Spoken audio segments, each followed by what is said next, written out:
Salam damai dan sejahtera di dalam nama Tuhan Yesus Kristus. Firman Tuhan hari ini untuk kita baca, kita dengarkan, dan kita renungkan bersama. Dari Mazmur 118, ayat 19 sampai 29. Demikianlah firman Tuhan. Bukakanlah aku pintu gerbang kebenaran. Aku hendak masuk ke dalamnya. Hendak mengucap syukur kepada Tuhan.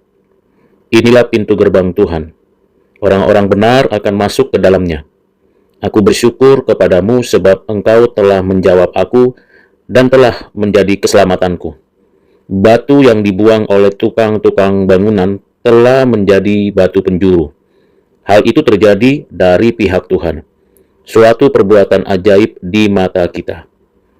Inilah hari yang dijadikan Tuhan. Marilah kita bersorak-sorak dan bersukacita karenanya. Ya Tuhan, berilah kiranya keselamatan. Ya Tuhan, berilah kiranya kemujuran. Diberkatilah dia yang datang dalam nama Tuhan.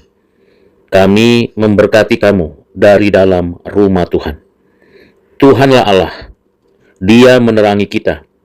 Ikatkanlah korban dari raya itu dengan tali pada tanduk-tanduk mezbah. Allahku engkau, aku hendak bersyukur kepadamu. Allahku, aku hendak meninggikan engkau. Bersyukurlah kepada Tuhan, sebab ia baik, bahwasannya untuk selama-lamanya kasih setianya. Demikianlah pembacaan firman Tuhan yang kita dengarkan untuk kita renungkan. Pemazmur, yakni Raja Daud, menurut Matthew Henry pada Mazmur 118 ayat 19-29 ini, mengungkapkan kemenangan Allah dan menegaskan kerendahan dan peninggian Mesias yang akan hadir dalam sejarah umat manusia. Di sini kita membaca perihal nubuat yang menggambarkan kehinaan dan kemuliaan Yesus, penderitaan dan kemuliaan yang mengikuti. Seperti yang dituliskan oleh Rasul Petrus yang menghubungkan nubuat yang disampaikan pada Mazmur ini kepada imam-imam kepala dan ahli Taurat. Dan tidak seorang pun dari antara mereka mendakwa bahwa Petrus menerapkan nubuat itu. Mari kita perhatikan beberapa bagian penting. Pertama, berkaitan dengan nubuat yang disampaikan dari ayat 19 sampai 21. Kedua, berbicara tentang isi nubuat itu dari ayat 22 sampai ayat 23. Yang ketiga, berbicara tentang pujian berkaitan dengan nubuat yang disampaikan. Dan yang berikutnya ialah berkaitan dengan rincian dari penjelasan-penjelasan pada tiga bagian tersebut. Mari kita telusuri seperti yang diungkapkan oleh Matthew Henry.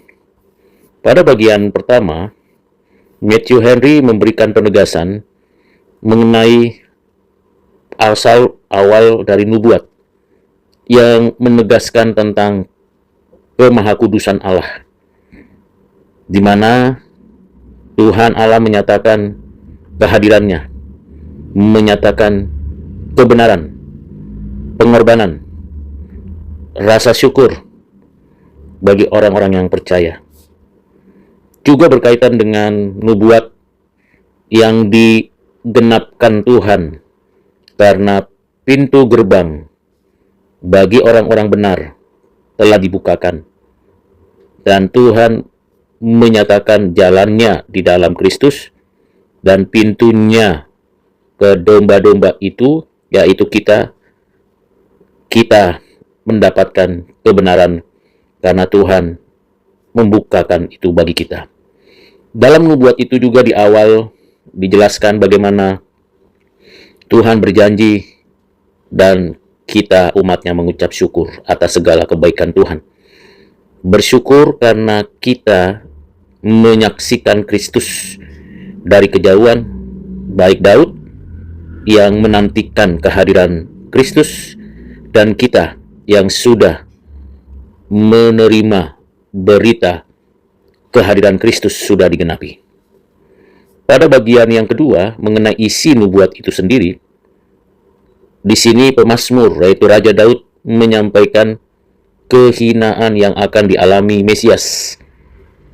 Ada banyak orang yang melontarkan penghinaan, bahkan disingkirkannya kehadiran Yesus, dan ditolaknya dia di antara orang-orang yang justru menantikan kedatangannya. Namun, ada yang menerima karena anugerah Tuhan, yang menolak, tidak melihat Mesias yang hadir, yang dijanjikan itu. Mereka menggunakan kekuasaan dan kekuatan untuk menolak.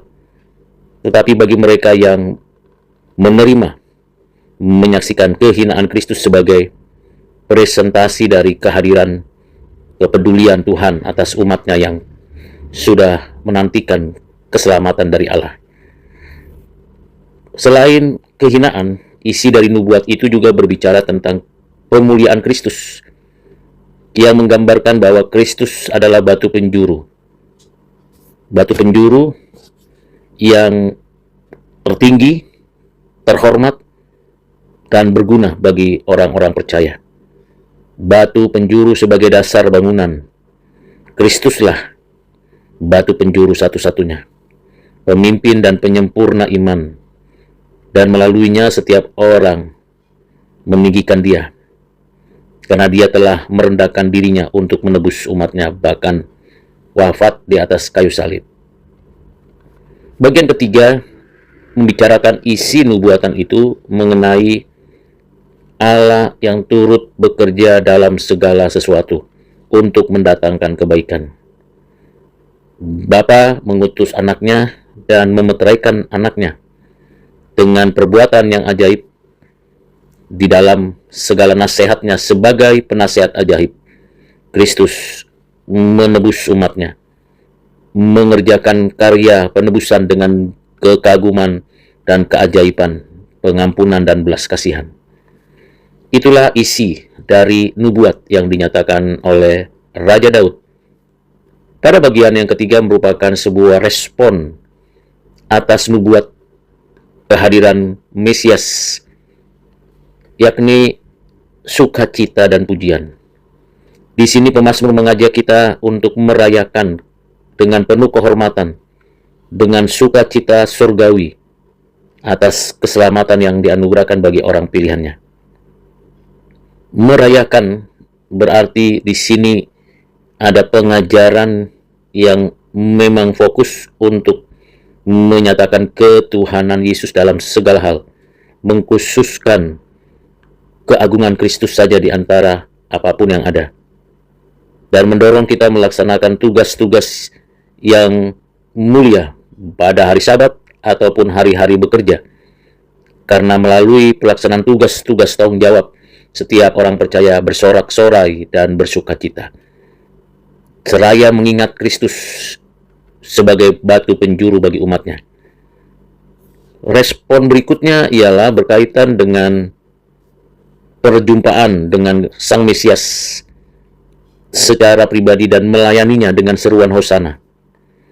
Kita menyambut Kristus dengan kemeriahan dan menyatakan kerajaannya atas hidup kita. Karena itulah kita memuji Tuhan dengan seruan, "Selamatkanlah daku, mohon belas kasihan-Mu, ya Juru Selamat. Lindungilah aku, mohon kiranya diberikan kemujuran, ya Tuhan Juru Selamat, agar kiranya kerajaan-Mu dan kehendak-Mu yang jadi." Bersamaan dengan itu tentunya kita menyatakan diri sebagai pelayan-pelayan Tuhan yang mengerjakan tugas dan tanggung jawab yang besar, memuji Raja semesta alam, Raja anugerah. Dan kita dengan kesetiaan Tuhan menjalani tugas-tugas dengan penuh sukacita. Sejalan dengan itu juga respon kita ialah bersyukur, menaikkan syukur itu dengan penuh kehormatan kepada Allah Tritunggal. Karena rasa syukur yang dikaruniakan Allah melalui Yesus Kristus itu adalah hak istimewa. Karena tidak semua orang bisa menyadari dan menikmati rasa syukur karena mengenal Allah di dalam Kristus, Ditambah lagi dengan kita mendapatkan hak istimewa sebagai umat Allah, sebagai anak-anaknya, dan kita sungguh-sungguh mengalami sendiri belas kasihan Tuhan.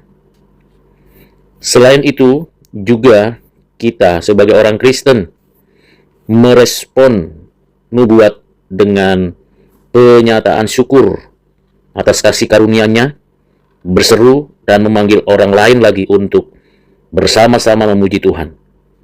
Di sini adalah suatu kehidupan yang berbagi pengertian pengenalan dengan mengajak orang lain memuji Allah Tritunggal, meninggikan Dia, dan mengucap syukur kepadanya atas kabar baik yang digenapi oleh anak yang tunggal Yesus Kristus Tuhan kita, Juru Selamat kita. Dan inilah yang membuat saya dan saudara menyaksikan kebesaran dan keagungan Tuhan pada waktu kedatangannya kembali.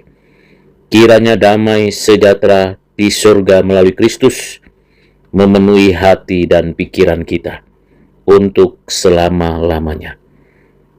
Kiranya Tuhan menolong saya dan saudara. Amin.